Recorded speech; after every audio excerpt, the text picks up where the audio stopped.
Hey guys, मेरा नाम आनंद है और आप देख रहे हैं कोडेटअप। आज के इस वीडियो में हम करने वाले हैं फिर से एक बार हम एरर चेकिंग करने वाले हैं।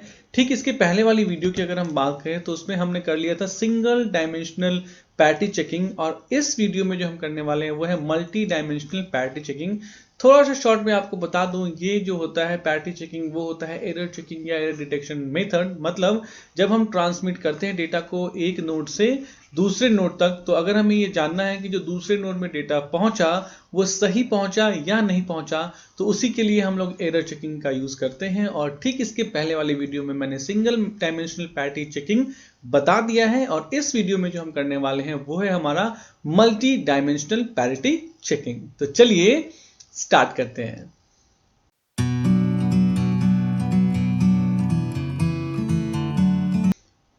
तो सबसे पहले हम ये जानें कि टू डायमेंशनल पैटी चेकिंग होता क्या है। तो इसमें लिखा हुआ है कि this is an enhanced version of single dimensional parity checking technique.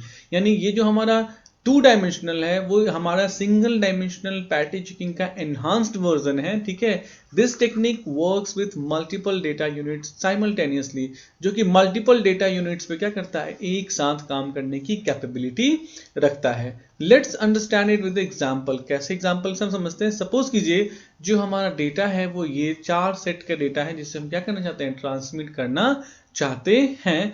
तो कैसे काम करेगा वो, तो देख चलिए स्टेप बाय स्टेप समझते हैं। तो हमारे पास जो स्टेपिंग है वो सबसे पहला स्टेप क्या कहता है कि arrange the data being Saint in a table, यानी कि टेबुलर फॉर्म में। जैसे कि देखिए 1 1 0 1 0 0 0 1 इस टेबुलर फॉर्म में। ठीक है, डेटा को क्या करना है, आपको स्टोर कर लेना है। उसके बाद दूसरा क्या होता है, add the parity bit. Parity bit क्या होता है, ठीक, अगर इसके पहले वाली आपने वीडियो देखी है जिसमें मैंने आपको बताया था सिंगल डायमेंशनल पैरिटी चेकिंग वो कैसे करते हैं, तो आपको ये बिल्कुल आसानी से समझ में आ जाएगा कि मैं किस पैरिटी बिट की बात कर रहा हूं। लेकिन चलिए मैं फिर से बताता हूं पैरिटी बिट एग्जैक्टली होता क्या है। देखिए हम क्या करते हैं, नंबर ऑफ वंस को काउंट करेंगे रो वाइज भी, ठीक है, और नंबर ऑफ वंस को काउंट करेंगे हम कॉलम वाइज भी। ठीक है, दोनों तरीके से। तो देखिए यहाँ पे हम पहले रो वाइज करते हैं। तो ये है रो नंबर 1 मेरा यहाँ पे। ठीक है, ये रो नंबर 1 में क्या होता है, तो कितनी बार आया है, 1 बार 2 बार 3 बार और 4 बार आया है। तो यहाँ पे जो मेरी पैटी बिट ऐड होगी वो 0 ऐड होगी। क्यों 0 ऐड होगी, क्योंकि हम जो है 1 की संख्या को इवन नंबर ऑफ टाइम्स रखेंगे हमेशा, इसलिए इसको कभी कभी हम लोग इवन पैरिटी चेकिंग भी कहते हैं। तो क्योंकि 1 की संख्या को हम काउंट करें तो 1 बार 2 बार 3 बार और 4 बार आ चुका है, इसीलिए जो हम पैरिटी बिट ऐड करेंगे वो ऐड करेंगे किसको, 0 को। ठीक है, आगे देखते हैं फिर से। एक कितनी बार आया, तो 1 बार आया, यहाँ पे बस एक ही बार आया, तो यानी कि ऑड नंबर ऑफ टाइम्स आया, इसलिए हम यहाँ पे पैरिटी बिट क्या ऐड करेंगे 1। क्यों, क्योंकि एक बार ये हो जाएगा और एक बार ये हो जाएगा, तो कितने टाइम्स हो जाएगा, 2 टाइम्स हो जाएगा हमारा 1, यानी कि इवन नंबर ऑफ टाइम्स। इसी तरीके से हम क्या करते हैं, पैरिटी बिट को ऐड करते हैं। यहाँ पे फिर से देखिए 1 टाइम्स 2 टाइम्स 3, मतलब 3 बार 4 बार, तो 4 बार मतलब इवन टाइम्स आया है, तो यहाँ पे हम 0 को ऐड करेंगे। वैसे यहाँ देखते हैं फिर से, 1 बार ये हुआ, 2 बार हुआ और ये 3 बार हुआ, तो 3 बार तो क्या हो गया, ऑड टाइम्स हो गया, तो हम यहाँ पे 1 को ऐड करेंगे एज अ पैरिटी बिट। ठीक है, अब ये तो हो गया रो वाइज हमने पैरिटी बिट निकाल लिया। अब क्या करेंगे, हम कॉलम वाइज भी निकाल लेंगे। तो 1 1 2 2 बार आया है, तो यहाँ पे 0 हो जाएगा पैरिटी बिट। यहाँ पे 1 एक ही बार आया है, तो एक बार डाल देंगे, तो 1 और 1 2 बार हो जाएगा, तो ये हो गया इसकी पैरिटी बिट। 1 2 यानी इवन नंबर ऑफ टाइम्स है, तो यहाँ 0 हो जाएगा। 1 2 3 इवन नहीं है, ऑड है, तो यहाँ पे हमको 1 करेंगे तो 4 टाइम्स सही है। फिर यहाँ एक बार आया है, मतलब अगर इस कॉलम की बात करें तो एक बार 1 आया है, तो एक बार और डाल देंगे तो इवन नंबर ऑफ टाइम्स हो जाएगा। फिर उसमें भी यही सेम है, 1 एक बार आया है, तो एक बार और ऐड करेंगे तो 2 बार हो जाएगा। यहाँ पे देखिए क्या होगा, यहाँ पे एक अगर आप ऐड कर देते हैं तो वो खुद इवन हो जाएगा। ठीक है, इसलिए यहाँ पे क्या रखेंगे, 0 ही रहेंगे। ठीक है, क्योंकि अगर हमने यहाँ 1 डाल दिया तो कितने नंबर ऑफ टाइम्स हो जाएगा, ये हो जाएगा even odd number of times, यानी कि हमें ऑड नंबर ऑफ टाइम्स तो चाहिए नहीं, हमें क्या चाहिए, इवन नंबर ऑफ टाइम्स चाहिए। यहाँ पे देखिए यहाँ 1 है, यहाँ 0 है, सॉरी 1 और 1 यानी 2 बार आया, तो हम यहाँ क्या करेंगे 0। तो ये देखिए ये हमारा फिर से एक नया जो है वो क्या बन गया, एक नया एक तरह से कहते हैं इन्फॉर्मेशन ही बन गया। अब हम फिर इसके हिसाब से भी लास्ट में क्या करते हैं, पैरिटी बिट इसका इस रो का भी निकालेंगे। तो देखिए 1 टाइम 2 टाइम 3 टाइम 4 टाइम आया, तो यहाँ पे जो ऐड होगा वो क्या ऐड होगा, 0 ऐड होगा, क्योंकि इस रो में 1 जो है वो कितनी बार आ गया है, already even number of times आ चुका है। तो अब क्या होता है, जो डेटा सब देखिए स्टेप्स क्या किया, जो डेटा हमने लिया वो डेटा हमने टैबुलर फॉर्म में डाला, और टैबुलर फॉर्म में डालने के बाद हमने रो वाइज, ठीक है, और कॉलम वाइज दोनों ठीक है, रो वाइज और कॉलम वाइज दोनों तरह से पैरिटी बिट्स हमने कैलकुलेट कर लिया। अब इस डेटा को हम क्या करेंगे, ट्रांसमिट करेंगे, यानी कि पैरिटी बिट्स के साथ हम डेटा को क्या करेंगे, ट्रांसमिट करेंगे।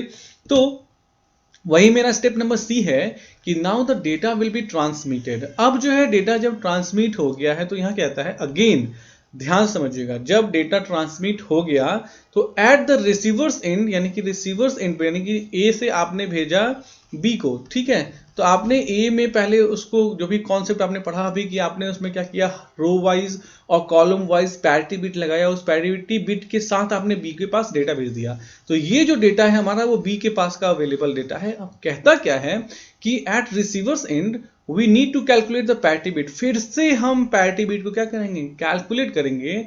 एंड इफ इट मैचेस, और अगर जो पैरिटी बिट ए से आई है बिल्कुल वही पैरिटी बिट बी में भी कैलकुलेट होता है, इसका मतलब हमारा डेटा जो आया है वो बिल्कुल सही आया है। अगर मैच नहीं होता है तो हमारा डेटा जो है वो गलत आया है। तो देखिए मैंने ऑलरेडी क्या किया, इसमें से पैरिटी बिट हटा लिया ताकि हम यहाँ फिर से कैलकुलेट करें, लेकिन जो आया है वो कौन सा है वो हम लिख लेते हैं 010111, ठीक है, ये क्या आया है 010111, ठीक है, ये उधर से आया है मेरे पास, ठीक है, फिर 000, यानी कि 0 और 0, और कॉलम की बात करें तो क्या आया है 0101, तो 0101 ये एक्सक्लूड कर दिया गया। ये आया किधर से है, ये आया है सेंडर की तरफ से, ये वाला और ये वाला डेटा जो है वो सेंडर की तरफ से आया है। रिसीवर क्या करता है, इसको एक्सक्लूड कर देता है, मतलब हटा देता है, और फिर से कैलकुलेट करता है बिल्कुल उसी कॉन्सेप्ट में जिस कॉन्सेप्ट में सेंडर ने कैलकुलेट किया, ठीक उसी कॉन्सेप्ट में रिसीवर भी कैलकुलेट करता है किस चीज को,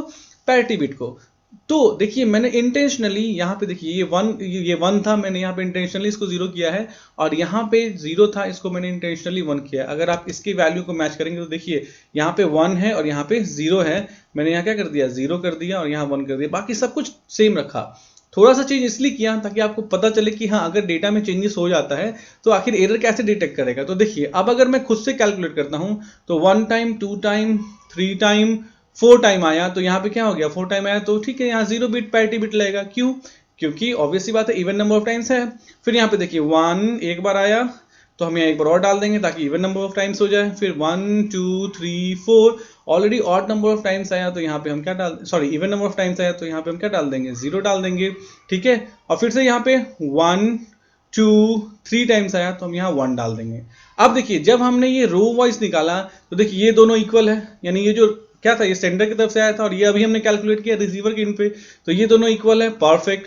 फिर ये दोनों भी इक्वल है, परफेक्ट। फिर ये दोनों भी इक्वल है, परफेक्ट। और ये दोनों इक्वल है, परफेक्ट। मतलब रो वाइज तो हमारा पैरिटी बिट क्या कर गया, मैच कर गया। देखिए ये चेंज होने के बावजूद रो वाइज हमारा पैरिटी बिट मैच कर गया। तो सिंगल डायमेंशनल होता तो ये मैच नहीं, मतलब ये सक्सेसफुल नहीं, मतलब होता है तो सही है लेकिन एग्जैक्टली तो गलत हुआ है ना। गलत का कैसे पता चलेगा, तो कॉलम वाइज में पता चलेगा कि देखिए कैसे। तो ये 1 एक बार आया, ये 2 बार आया, इसलिए हम यहाँ पे 0 डालेंगे। ये एक बार आया इसलिए हम यहाँ एक बार और डाल देंगे ताकि वो इवन नंबर ऑफ टाइम्स हो जाए। ये ऑलरेडी 2 बार आया है तो हम यहाँ 0 डालेंगे। ये कितनी बार आया, देखिए एक बार 2 बार आ गया है तो हम यहाँ क्या डालेंगे 0 डालेंगे, क्योंकि इवन नंबर ऑफ टाइम्स तो ऑलरेडी आ चुका है। फिर यहाँ एक बार और एक बार 2 बार आ चुका है तो हम यहाँ 0 डालेंगे। और फिर यहाँ एक बार आया तो ये एक बार, परफेक्ट। यहाँ पे एक भी बार नहीं आया तो वो 0 रखेंगे। रीजन मैंने बताया, क्योंकि अगर आप यहाँ 1 डाल दोगे तो ये खुद क्या हो जाएगा, ऑड नंबर ऑफ टाइम्स हो जाएगा 1, इसलिए यहाँ 0 ही रखेंगे। और यहाँ 1 था, यहाँ 1 था, 2 बार आया था, इवन टाइम्स आया था, तो यहाँ पे क्या रखेंगे हम, यहाँ पे 0 रखेंगे, ठीक है। तो पैरिटी बिट हमने फिर से कैलकुलेट कर लिया। देखिए ये दोनों परफेक्ट है, ये दोनों भी परफेक्ट है, ये दोनों भी परफेक्ट है, ये दोनों क्या हो गया, गलत हो गया। यहाँ आया था जो कैलकुलेट हुआ, जो रिसीवर के इन पे कैलकुलेट हुआ वो 0, जो सेंडर ने भेजा वो 1, यानी ये गलत हो गया। फिर वैसे ही ये दोनों क्या हो गया, गलत हो गया। रिसीवर ने जो भेजा था, मतलब रिसीवर ने जो भेजा था वो 1 है और जो सेंडर ने कैलकुलेट किया वो 0 है, यानी दोनों मैच नहीं किया, तो ये क्या हो गया, गलत हो गया। अब ये दोनों सही है, ये दोनों सही है, ये दोनों सही है। और लास्ट वाला में जो कैलकुलेट हुआ है ये भी कैलकुलेट करके आप देख लीजिए, ये कितना बार आया, 1 एक बार, फिर यहाँ 2 बार, इसलिए यहाँ पे कितना होगा, 0 ही होगा। तो ये लास्ट वाला भी क्या है, बिल्कुल सही है। तो क्या हुआ, इन दोनों बिट्स में एरर आया, मतलब डेटा ट्रांसमिशन सक्सेसफुल नहीं था। कॉन्सेप्ट बिल्कुल आसान है।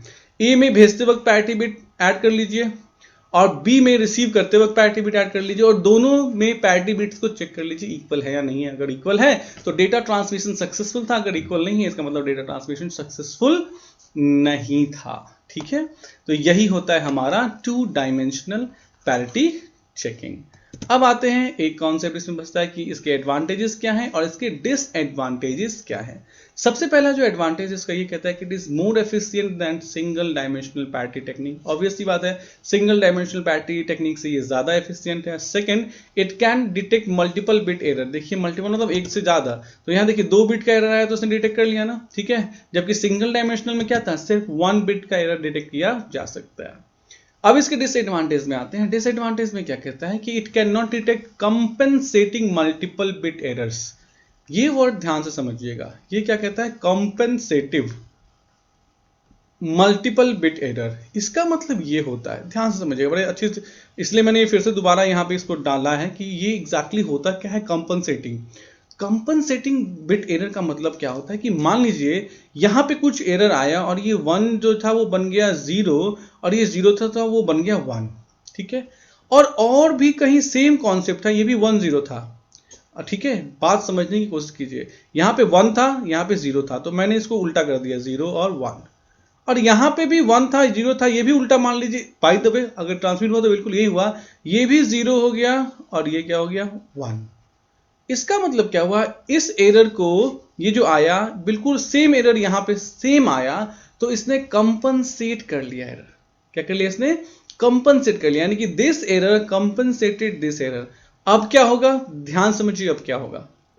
तो होगा ये कि अगर आप फिर से कैलकुलेट करते हैं, मान लीजिए आप पैरिटी बिट कैलकुलेट करते हैं, तो 1 1 क्या निकल के आएगा, मान लीजिए 1 1 निकल के आएगा, तो यहाँ पे पैरिटी बिट 0 हो जाएगा, यहाँ पे पैरिटी बिट 1 हो जाएगा। अब मुझे लगता है कि इतना तो आपको पता ही है कि पैरिटी बिट कैसे निकालेंगे, 1 1 2 टाइम्स है तो यहाँ 0 हो जाएगा। खुद देखिए जब यहाँ पे 1 होता और यहाँ पे भी 1 होता, तो 1 1 होता, ध्यान समझिएगा, अगर जो रियल सिनेरियो है मतलब जो ओरिजिनल डेटा था, तो 1 और 1 दोनों है तो यहाँ पे 0 ही आता, और अगर ये 0 और 0 है तब भी तो यहाँ 0 ही आ रहा है, ये दोनों तो इक्वल हो गया। कहाँ एरर आ पाया, पता चला एरर, नहीं पता चला। वैसे ही यहाँ पे 0 था और यहाँ पे भी 0 था, तो जब यहाँ पे 0 था यहाँ पे 0 था, तो यहाँ पे हम क्या ऐड करते थे, 0 ऐड करते। ये ओरिजिनल डेटा था, इसीलिए ये सेंडर की तरफ से जो आया था वो है हमारा पैरिटी बिट। और अगर अभी मान लीजिए उल्टा हो गया, ये 1 हो गया और ये भी 1 हो गया है, तो यहाँ पे अभी भी हम क्या ऐड करेंगे, 0 ही ऐड करेंगे, क्योंकि already even number of times आए हैं, तो यहाँ पे भी एरर हमें पता चला ही नहीं। तो ये इसलिए हुआ क्योंकि ये कंपनसेटिंग मल्टीपल बिट एरर, मतलब यहां पे जो है वो 1 0 था तो 0 1 हुआ, और यहां पे भी 1 0 था तो 0 1 हो गया, तो इसने एक दूसरे को कंपनसेट कर लिया, तो एरर का पता ही नहीं चला। तो इस टेक्निक में कंपनसेटिंग मल्टीपल बिट एरर्स को फाइंड आउट नहीं किया जा सकता है, ठीक है। और दूसरा क्या, इट कैन नॉट डिटेक्ट 4 और मोर बिट्स एरर, यानी कभी कभी होता है क्या कि 4 या 4 से ज्यादा बिट एरर को ये आइडेंटिफाई नहीं कर पाता है, इसीलिए यूजुअली इसकी कैपेसिटी मैक्सिमम हम मानते हैं 3 बिट तक के एरर को ये क्या कर सकता है, डिटेक्ट कर सकता है। तो ये था सब कुछ एक 2 डायमेंशनल पैरिटी चेकिंग के बारे में। तो आई होप आपको ये वीडियो, ये एक्सप्लेनेशन पसंद आई होगी। अगर आई है तो प्लीज लाइक, सब्सक्राइब और शेयर कीजिए। Thanks for watching the video, thanks.